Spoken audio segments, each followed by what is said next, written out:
Dober dan, lepo pozdravljeni v imenu UKC-ja. Danes smo tukaj prvič, da dodatno pojasnimo, kakšna je situacija v naši ustanovi. Kot veste, se epidemiološka slika spreminja in to bistveno. Tako da imamo danes hospitaliziranih že 45 pacientov na akutnem oddelku in 14 na oddelku za intenzivno terapijo. Smatramo, da se bodo številke v naslednjih dneh zelo hitro spreminjale in da kapacitete, ki so na voljo, v tem trenutku ne bodo zadoščale. Kot veste, smo trenutno še v drugi fazi oziroma zaključujemo z drugo fazo in z jutrišnjim dnem, ali pa mogoče že z današnjim dnem, prehajamo v tretjo fazo. To pomeni, da bomo za COVID paciente imeli na voljo eno etažo v okviru klinike za ginekologijo, stavbo infekcijskega oddelka in nato še eno etažo stavbe klinike za ginekologijo. To pomeni skupno 105 pacientov za akutno obolele paciente in pa skupno 24 postelj za paciente, ki potrebujejo intenzivno terapijo.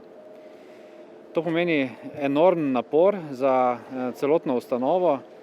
Kot veste, je prišlo do velikega prerazporejanja kadra. Tako lahko postrežem z podatkom, da je samo za potrebe COVID akutnih oddelkov prerazporejenih več kot 110 medicinskih sester, več kot 40 medicinskih sester je prerazporejenih v COVID intenzivne enote in več 10 zdravnikov je prerazporejeno na te enote. Največje težave pričakujemo pri obravnavi COVID intenzivnih pacientov. Sami vidite, kako se te številke višajo na državnem nivoju. V naši ustanovi pa to predstavlja enormen problem, ker že pred to krizo smo imeli velikanske težave pri oskrbi intenzivnih pacientov. Na voljo smo imeli konkretno 27 bolniških postelj za te paciente in prav nobene rezerve, kar se tiče kadra. Na oddelku za interno intenzivno medicino imamo samo 4 specialiste, za perioperativno intenzivno terapijo pa 6 do 7 specialistov, tako da je dežurno službo zagotavljala pomoč iz oddelka za kardiologijo in pa za anestezijo na obeh oddelkih. No, kaj pomeni odprtje dodatne intenzivne sobe z najprej 24 in kasneje verjetno še z 12 in še z 12 pacienti, si lahko predstavljate, pomeni bistveno nižanje standardov pri obravnavi pacientov, najprej zaradi neadekvatnega kadra, ki je tja razporejen, govorim neadekvatnega, nekompetentnega v smislu, da niso posebej usposobljeni za to delo, in kasneje zmanjšanja števila tega kadra. Tega kadra bo vsak dan manj. Kot veste, v naši bolnici seveda delamo na vso moč, hkrati pa ob tem dejstvu, da nimamo nobene rezerve, pomeni, da smo morali zaradi prerazporeditve kadra bistveno zmanjšati druge medicinske dejavnosti, predvsem operativne posege in tudi drugo, tako da sedaj izvajamo samo še nujne posege in pa zdravimo paciente, ki se zdravijo zaradi karcinomskih obolenj. Vidimo, da v slovenskem prostoru morda ni enako v vseh ustanovah, nekatere ustanove imajo vendarle nekoliko višjo rezervo, poleg tega opazujemo, da tudi pri nekaterih, ne samo bolnišnicah, ampak tudi pri koncesionarjih, še zmeraj poteka delo pri tako imenovanih običajnih elektivnih pacientih. Smatramo, da je v tem primeru nujno potrebno delegirati tudi strani ministrstva in vse kadre razporediti v ustanove, kjer se borimo za življenja pacientov. Skratka, tu ne gre za zdravje pacientov, ampak se borimo za življenje pacientov. Toliko za začetek. Kakšno vprašanje?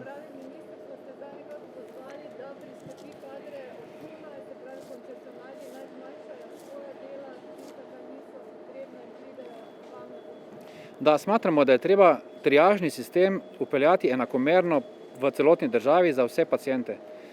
Če primanjkuje v eni izmed ustanov, ne govorim samo o naši, ampak morda tudi kakšni drugi, zdravstvenega osebja za reševanje življenja, ponekod drugod pa potekajo elektivne operacije ali pa elektivni posegi, smatramo, da to ni ustrezno in da je nujno potrebno prerazporediti ta kader v ustanove, kjer se borimo za življenje. Ja, številka se je povečala na 4, tako da se stanje izboljšuje, ampak smatramo, da ne v zadostni meri. Okay, če ni nobenega vprašanja, so tukaj še moji sogovorniki, to je predstojnica enote za intenzivno terapijo za COVID paciente, dr. Alenka Strdin. Ja, lepo pozdravljeni. Kot rečeno, moje ime je Alenka Strdin Košir, sem specialistka interne intenzivne medicine, vršim vlogo vodje COVID intenzivne enote v teh časih. Kot je že povedal strokovni direktor, mi smo nekako pripravili za te COVID najtežje bolne 24 postelj, ki jih pa odpiramo postopoma, saj je problem kader, tudi že rečeno.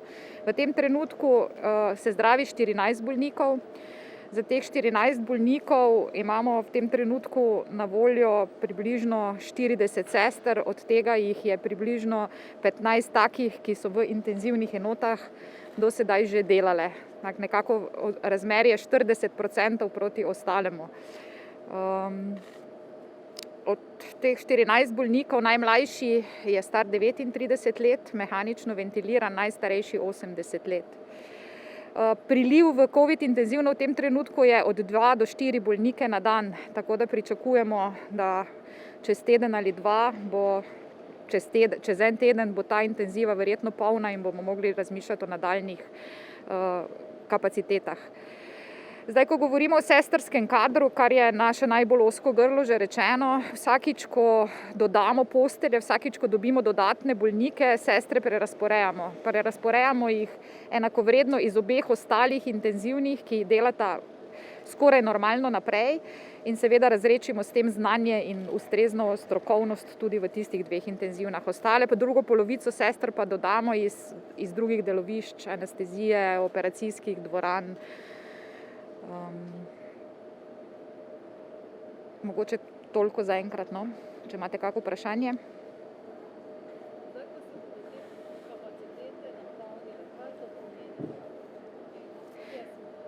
Ko se te kapacitete napolnijo, bo delal z intenzivnimi bolniki neustrezno izobražen kader. Ko napolnimo 24 kapacitet in se selimo na novo lokacijo, bomo imeli razrečitev, če imamo zdaj razrečitev sester 40% ustrezno izobraženih, jih bo potem mogoče 10-20% ustrezno izobraženih na bolnika, vse ostale bodo prišle od drugod. Nekatere se bodo v tem času delno priučile, intenzivne medicine se ne moreš priučiti v 2-3 tednih, zato rabiš leto ali 2, da si samostojen pri tem delu.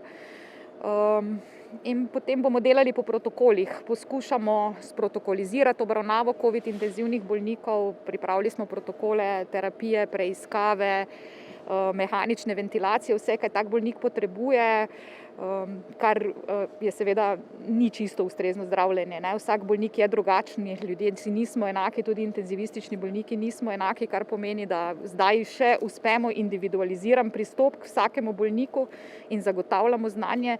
Če se bodo kapacitete širile, se tega več ne bo. Ja, seveda.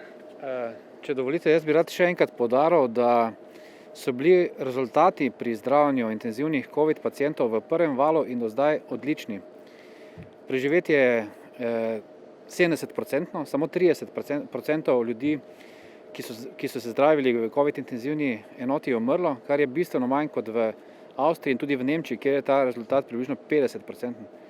Zavedamo pa se, da bodo standardi z razrečitvijo ustrezne strukture zaposlenih padali, tudi v prostorsko bomo šli vedno bolj neugodne prostore in prihajalo bo gotovo do slabših rezultatov zdravljenja. To želimo opozoriti in želimo si, da bi se ljudje na širšem slovenskem prostoru zavedali, da se dejansko borimo za življenje ljudi, ne samo za zdravje.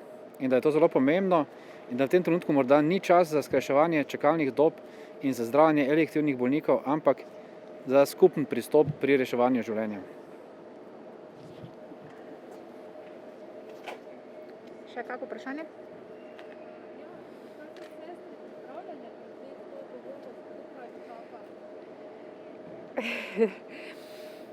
Ja in ne. Nekatere se zavedajo, večina sester se zaveda, da tukaj zdaj nimamo več izbire. Tukaj ni vprašanje prevzeti ali ne prevzeti odgovornost. Kot je rekel strokovni direktor, mi tukaj rešujemo življenja. Se pa vsi zavedamo, da je odgovornost na nas zelo velika. Ja, seveda. Glede tega vprašanja, ki se zelo pogosto pojavlja med zaposlenimi, lahko povem to, da prihaja do velikih stisk med zdravniki in med medicinskimi sestrami, ki se zavedajo, da morda prvič tiste, ki na novo prihajajo na takšen oddelek, ne bodo znali poskrbeti na pravi način za paciente. Pri tistih kompetentnih pa se zavedajo, da bodo imeli preveč pacientov, ko bodo hkrati še skrbele za nepoučene, neadekvatno usposobljene kadre. Tako da je to velika etična dilema tudi pri zdravnikih, to je popolnoma enaka situacija. Vem, da bo etična komisija na državnem nivoju sprejela stališče glede tega, mislim, da v roku tega tedna, na to čakamo, je pa to zelo, zelo velik problem. Pa tudi pri tistih pacientih, ki jih ne zdravimo zaradi COVID bolezni, ampak tisti, ki jih v tem trenutku ne moremo zdraviti, pa bi zdravljenje potrebovali. Govorim konkretno o kardiokirurških, nevrokirurških, kardioloških in teh pacientih, ki ne morejo biti zdravljeni v optimalnem času, ker so ljudje kader razporejeni na druga delovišča.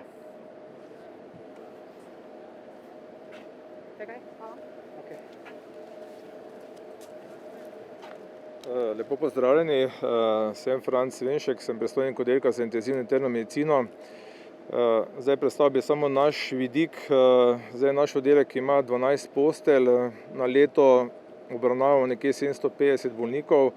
To so bolniki z akutno dihalno odpovedjo, ki potrebujejo nadzorovano predihavanje s pomočjo ventilatorjev, potem pa so tu vsi bolniki z raznimi oblikami šoka. Zdaj, kot je že strokovni direktor povedal, smo samo 4 specialisti.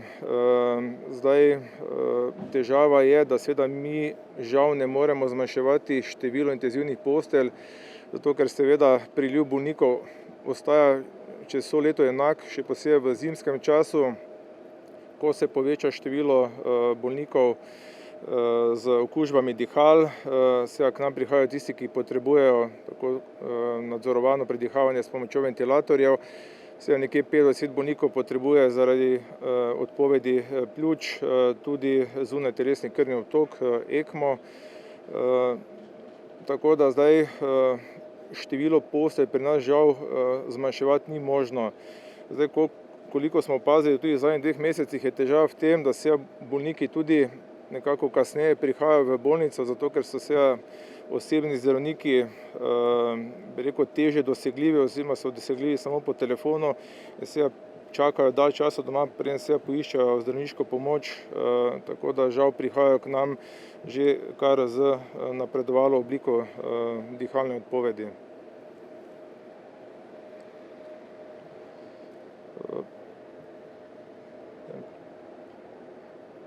Tako da je že tudi povedal profesor Vogrin, zdaj rezerve so zdaj večinoma na strani enote za intenzivno medicino operativnih strok, ker se zmanjšuje operativni program, seveda pa to na škodo bolnikov, ki seveda bi potrebovali, bi rekel, neke elektivne posege, seveda pa urgenca, kot je že bilo rečeno, urgentni program bo seveda tekel naprej.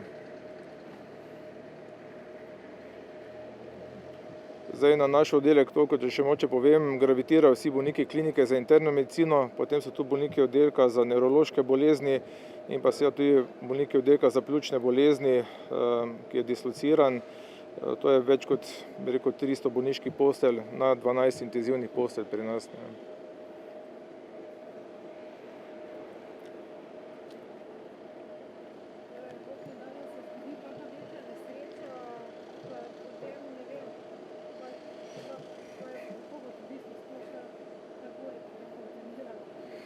Ja, zdaj po zimi mi tako ali tako imamo težave že na teh 12 posteljah. Zdaj dosti smo to reševali tudi s sprejemi v enoto za intenzivno medicino operativnih strok, kjer pa so se tudi sedaj zmanjšali bolnike. Včasih smo se dogovorili tudi za premestitev v druge bolnišnice, kjer pa se bo zdaj težava, ker imajo vsi podobne težave, kot imamo mi.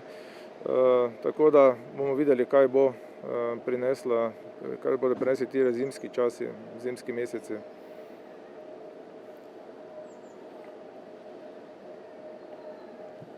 Hvala.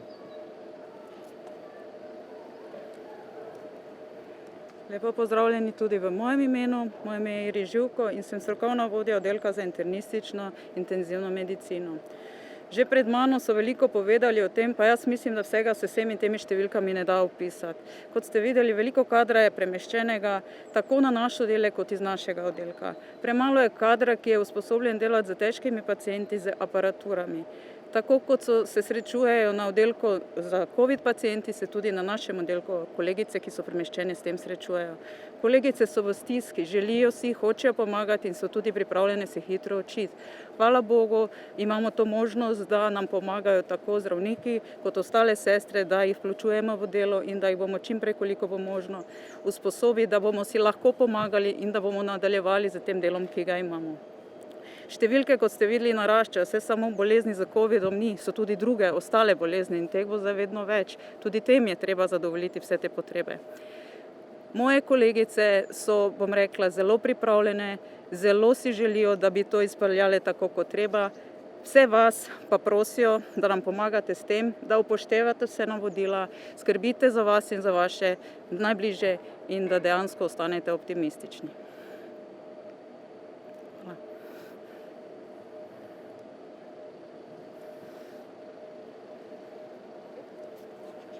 Je še kakšno vprašanje glede tekoče situacije v ustanovi? Skratka, v naslednjih dneh pričakujemo hitro slabšanje situacije. V tem trenutku, kot rečeno, je hospitaliziranih okrog 55 bolnikov s COVID-om. Pričakujemo, da se bo ta številka v zelo kratkem času podvojila. Tega se bojimo. Ampak v bolnišnici bomo zdravili vse, ki bodo potrkali na naša vrata in jim pomagali po naših najboljših močeh.